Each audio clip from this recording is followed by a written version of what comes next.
Fix one thing. Okay. I think it's a little bit too close. Make up!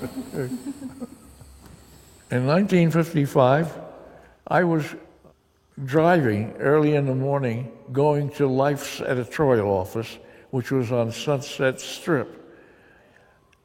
And a crazy bastard on a motorcycle came whizzing right through the red light onto the road, and I came within a few inches of smashing him. And I immediately recognized him. And I called him every expletive I could think of. However, it occurs to me that it would have been a good career move if I did kill him, because I'd be famous all over the world for having killed James Dean. I started photography when I was 12 years old. My God, I thought this was magic. At that time, I also devoured publications, magazines. I was fascinated.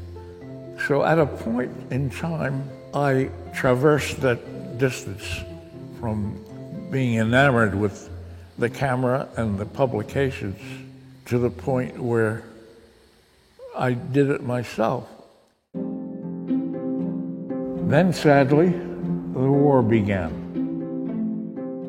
Preparations were made for the invasion of Sicily. The Army decided to document the war. They would give me access to anything I wanted to do.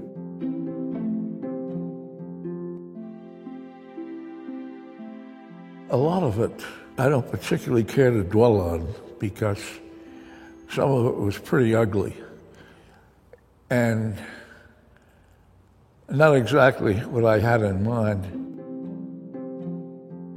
From the war back to Hollywood, Life assigned me to do photo stories. Look assigned me. Apparently, they liked the point of view that I had. Many of the Hollywood stars felt comfortable with me around. I don't know what the hell made them comfortable with me, but they were, and I took advantage of that. John Wayne was something else. He asked for me on some of his films. And at one point, or several times, when we were both a little drunk, I would call him a Neanderthal fascist. He would call me a bomb-throwing Bolshevik. And we both lived with it. But we were indeed the odd couple. Where's the sneaker? Behind you there, Watch. Here, this one is Dean. I invited him to lunch one day. He came over and he was waiting. He wanted to meet Brando as well as have lunch with me. That photograph, I had nothing to do with it. I did not make it, he made it. That was his whimsical statement of his own volition. And I just pushed a button. Photographing Marilyn Monroe, I was like a paparazzi. The Rat Pack was like a bunch of adolescent boys. Sammy Davis Jr. he wanted to be loved by everybody. He was one I could call and ask him to do almost anything.